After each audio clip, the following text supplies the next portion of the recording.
Good morning. So, how you are? पढ़ रहे हैं या खा पी के सो रहे हैं? पढ़ें, ध्यान दें। इस समय आपका चल रहा है कैपेसिटर और ये दूसरा लेक्चर है कैपेसिटर का। फर्स्ट लेक्चर में आपने देखा what is capacity and what is capacity of spherical conductor, और साथ ही साथ पैरेलल में देखा what is the capacity of अर्थ।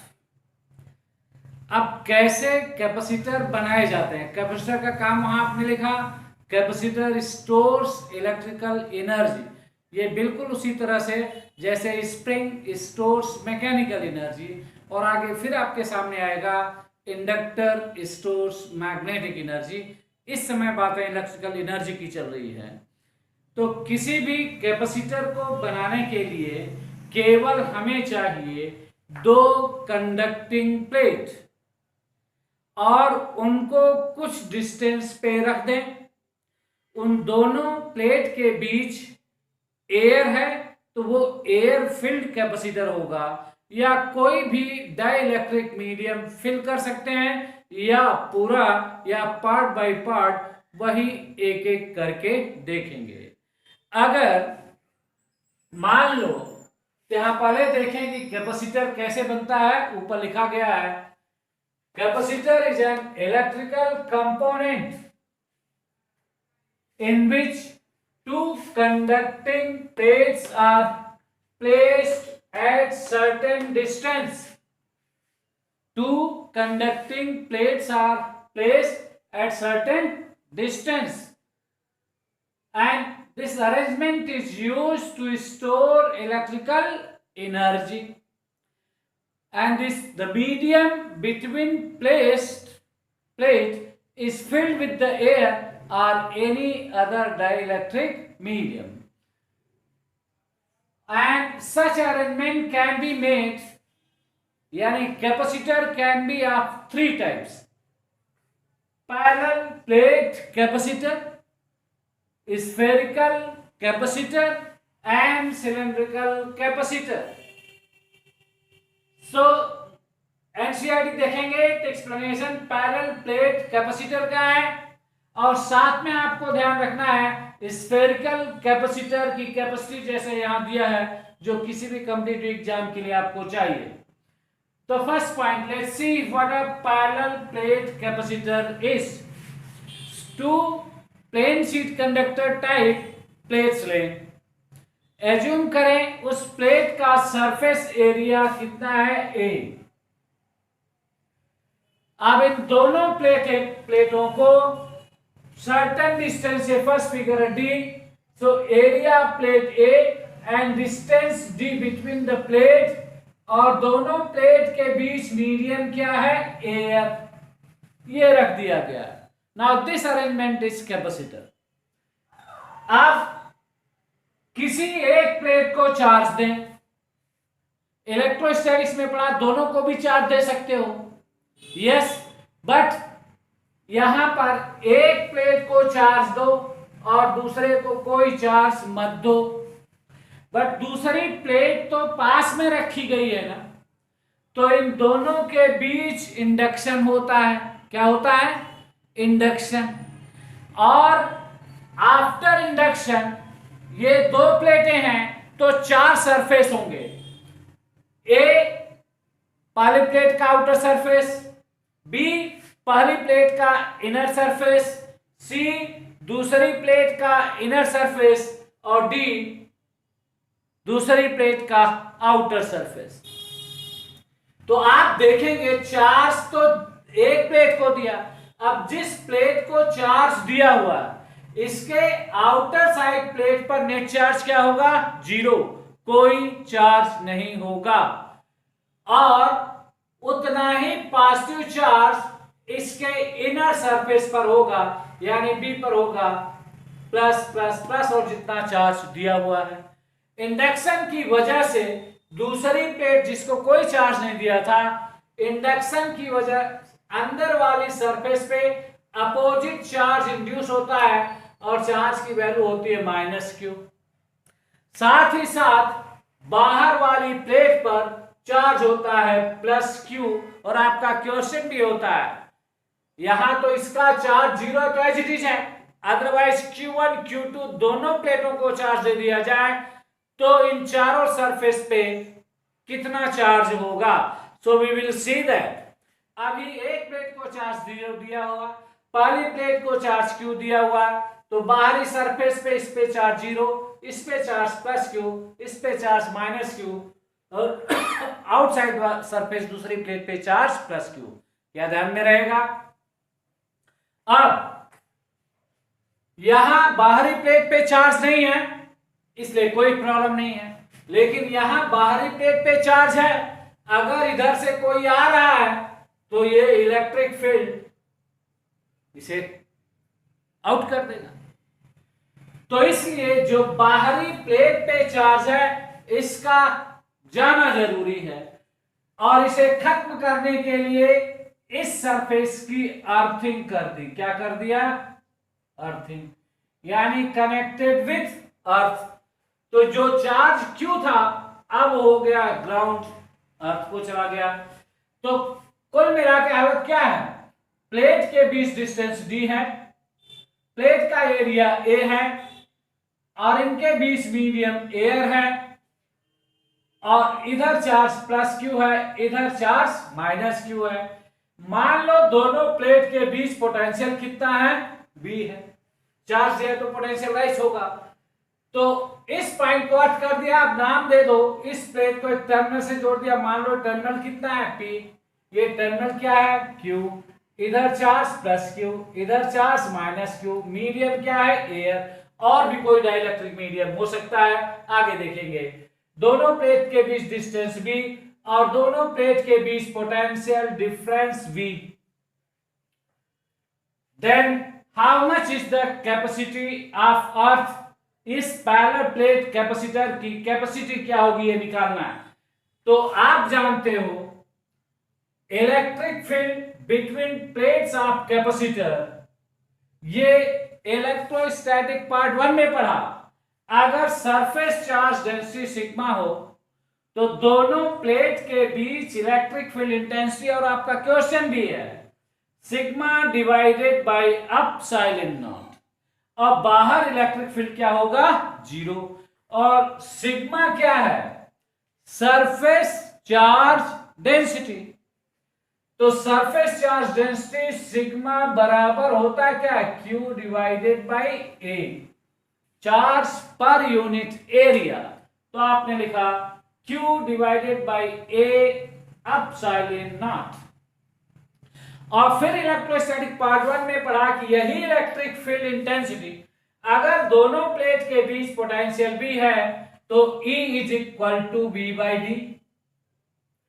अब इन दोनों इक्वेशन से आप कह सकते हो Q divided by A into epsilon not बराबर V/D।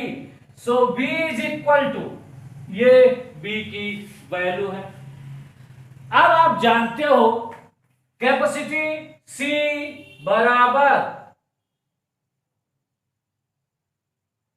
क्या होता है? Q डिवाइडेड बाय V, यानी charge applied divided by potential difference developed. तो चार्ज की वैल्यू +q है, Q रखा, और B की वैल्यू रख दी जो यहां से निकाला, QD divided by A epsilon not. Q से Q कटेगा तो किसी पैरेलल प्लेट कैपेसिटर की कैपेसिटी ये होगी, और नहीं भूलना है तो आप कह सकते हो C is proportional to A and C is inversely proportional to D, यानी एरिया बढ़ाओगे कैपेसिटी बढ़ेगी, और डिस्टेंस बिटवीन प्लेट घटाओगे तो कैपेसिटी बढ़ेगी। तो जितना ज्यादा एरिया होगा उतनी ज्यादा कैपेसिटी होगी। अब ये प्रॉब्लम भी है कैपेसिटर बनाने के लिए, क्योंकि जितना ज्यादा एरिया रखोगे हर कंपोनेंट का तो साइज ऑफ इक्विपमेंट बढ़ता जाएगा, और कैपेसिटी भी ज्यादा चाहिए, एरिया भी कम रखना हो वो तरकीब सोचनी होगी। सो इस तरह से किसी पैरेलल प्लेट कैपेसिटर की कैपेसिटी क्या होती है, C is equal to epsilon air की electrical permittivity area of the plate divided by distance between plate. अब पैरेलल प्लेट की जगह अगर स्फेरिकल सेल लो, ये इनर स्फेरिकल सेल है, दोनों का सेंटर एक ही हो, ये सेंटर सी है, ये आउटर स्फेरिकल सेल है, इनर स्फेरिकल सेल का radius r1, outer spherical shell का रेडियस r2, दोनों एक ही सेंटर पे रखे गए हैं। अब यहां प्लेट स्फेरिकल है और ये स्पेस इन दोनों के बीच गैप है, और ये मान लो गैप किससे भरा हुआ, एयर या किसी भी डाइलेक्ट्रिक मटेरियल से भर सकते हैं। तो चार्ज, अब यहां पे देखो, अगर आउटर प्लेट की अर्थिंग की है, बाहरी वाला स्फेयर है उसको अर्थिंग किया हुआ है, तो इनर वाले प्लेट स्फेयर को चार्ज दिया, मान लो ये चार्ज दिया Q और ये पॉजिटिव चार्ज है, तो चार सरफेस हो गए A, B, C, D। तो जिसको चार्ज दिया हुआ है उसके इनर प्लेट पे चार्ज क्या होगा, 0, तो A पर चार्ज 0 हो गया, और B पर चार्ज प्लस Q होगा, और C पर चार्ज माइनस Q होगा, और D पर चार्ज प्लस Q होगा, इसलिए किया अर्थिंग। तो इस दो स्फेयर वाले कैपेसिटर सेल को ही आप स्फेरिकल कैपेसिटर कहते हो। अगर बाहरी प्लेट की अर्थिंग की हुई है तो चार्ज तो Q दिया है, तो पोटेंशियल डेवलप होगा KQ ब्रैकेट में 1 divided by R1 minus 1 divided by R2, ये पोटेंशियल डेवलप है, और K की वैल्यू है 1 divided by 4 pi epsilon not. तो सेम वे हम जानते हैं किसी भी अरेंजमेंट की capacity charge given divided by B, potential difference, तो चार्ज Q है और potential difference KQ 1 divided by R1 minus R2। Q से Q कटेगा, तो इससे पहले स्फेरिकल कंडक्टर की कैपेसिटी पढ़ी आपने, तो वहां था 4 pi epsilon not into R।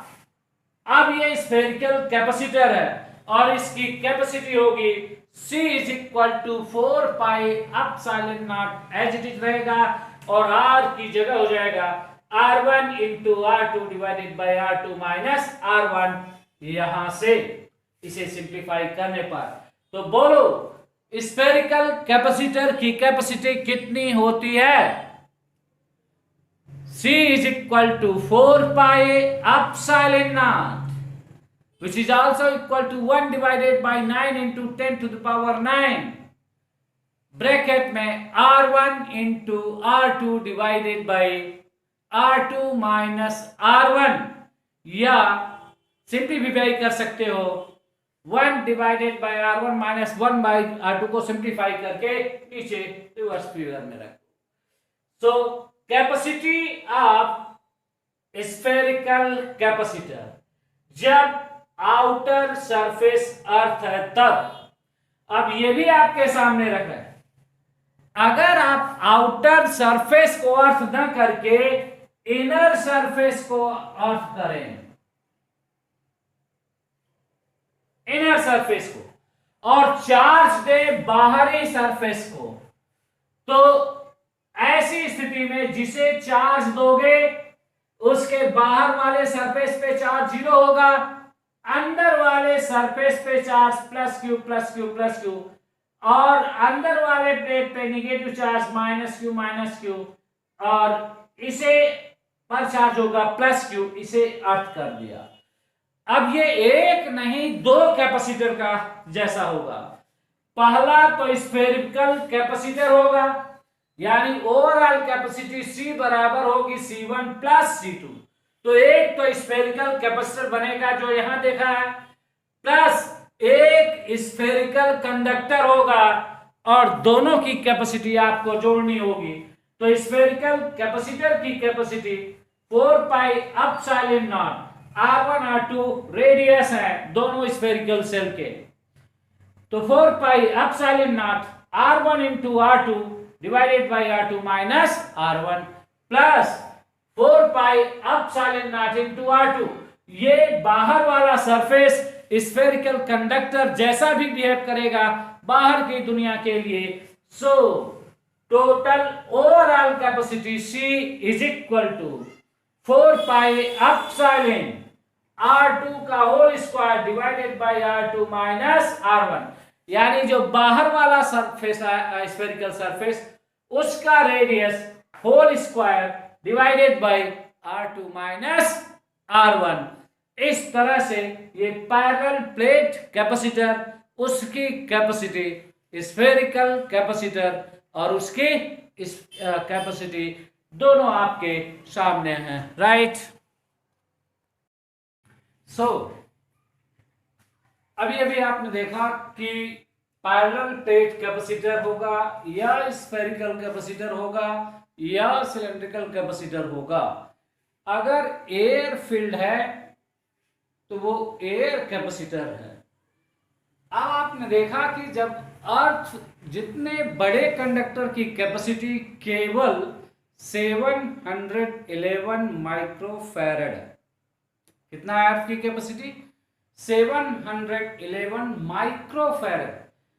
तो जो कैपेसिटर आप बना रहे हैं, जिस प्लेटों को आप यूज कर रहे हैं, वो तो बहुत छोटी हैं, यानी उसकी कैपेसिटी और भी बहुत बहुत बहुत कम होगी, वो माइक्रो माइक्रो माइक्रो के ऑर्डर में जाएगी।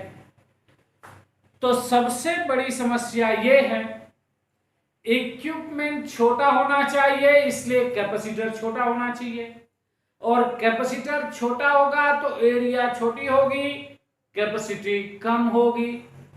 आपकी जरूरत यह है बिना साइज बढ़ाए हुए कैपेसिटर की कैपेसिटी बढ़ाना। क्या एम है? To increase the capacity of capacitor without increasing size. So introduction of dielectric material to increase capacity without increasing, मैं लिख दूं यहां पे, विदाउट इंक्रीजिंग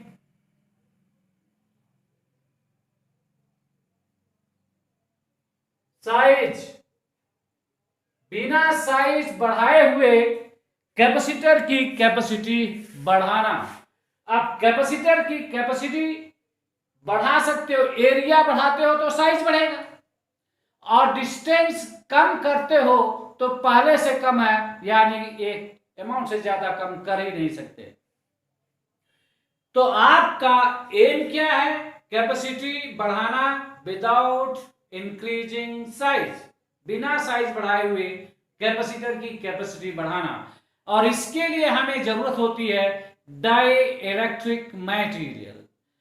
एयर भी डाइलेक्ट्रिक मटेरियल है, लेकिन एयर के लिए डाइलेक्ट्रिक कांस्टेंट के विच इज 1।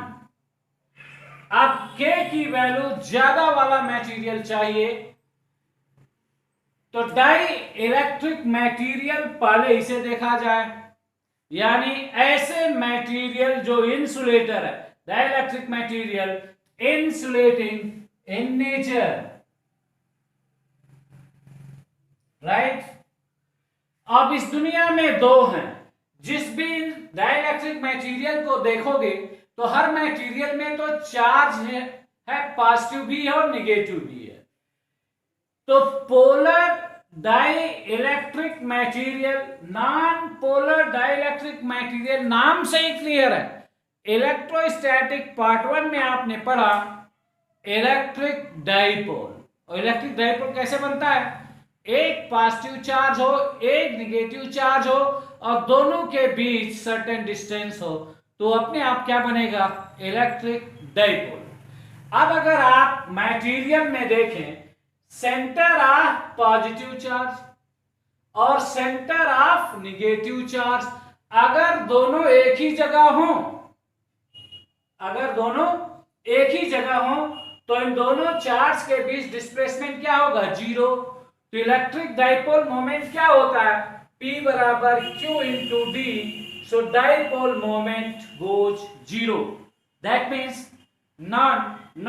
नॉन पोलर, यानी ऐसे मटेरियल, डाइलेक्ट्रिक मटेरियल जिसमें इलेक्ट्रिक डाइपोल परमानेंट नहीं बनता, उन्हें क्या कहते हो? Non polar dielectric material. तो non polar dielectric material do not form electric dipole as center of positive charge and center of negative charge has displacement zero। इनके बीच displacement क्या है? जीरो है। और क्वेश्चन भी है आपका कॉन्सेप्चुअल, केवल नॉन पोलर डाइलेक्ट्रिक मटेरियल को ही यूज करते हो आप कैपेसिटी बढ़ाने के लिए, तो ये स्टार मार्क एंड ना भूले, पोलर डाइलेक्ट्रिक मटेरियल का यूज आप नहीं करते। सो पोलर डाइलेक्ट्रिक मटेरियल ऐसे इलेक्ट्रिक मटेरियल जिसमें परमानेंट इलेक्ट्रिक डाइपोल बनता है, और ये इसलिए बनता है कि पॉजिटिव चार्ज और निगेटिव चार्ज दोनों के सेंटर अलग अलग होते हैं, इनके बीच नेट डिस्प्लेसमेंट डी होता है, जिसकी वजह से ओवरऑल जो इलेक्ट्रिक डाइपोल बना, डाइपोल मोमेंट P बराबर Q इंटू डी। अब जो पोलर डाइलेक्ट्रिक मटेरियल है, इसे आप कैपेसिटर में कैपेसिटी बढ़ाने के लिए यूज नहीं करते। ये बहुत अच्छा है, लेकिन आपको पता ही नहीं चलेगा कि ये कैपेसिटी बढ़ाएगा या घटाएगा। आप इंतजार कर रहे हो बढ़ाने का और ये घटा के बैठ गया, ये वाली डाउट वाली बात होती है, इसलिए इसे आप यूज ही नहीं करते। लेकिन नॉन पोलर डाइलेक्ट्रिक मटेरियल यानी जिसमें परमानेंट इलेक्ट्रिक डाइपोल होता है, वो नहीं होता है, उसे आप यूज करते हो कैपेसिटी बढ़ाने के लिए। तो इस मटेरियल का केवल यूज होगा और इसका यूज नहीं होता। अब ये मटेरियल का सर्टेन डाइलेक्ट्रिक कांस्टेंट होगा।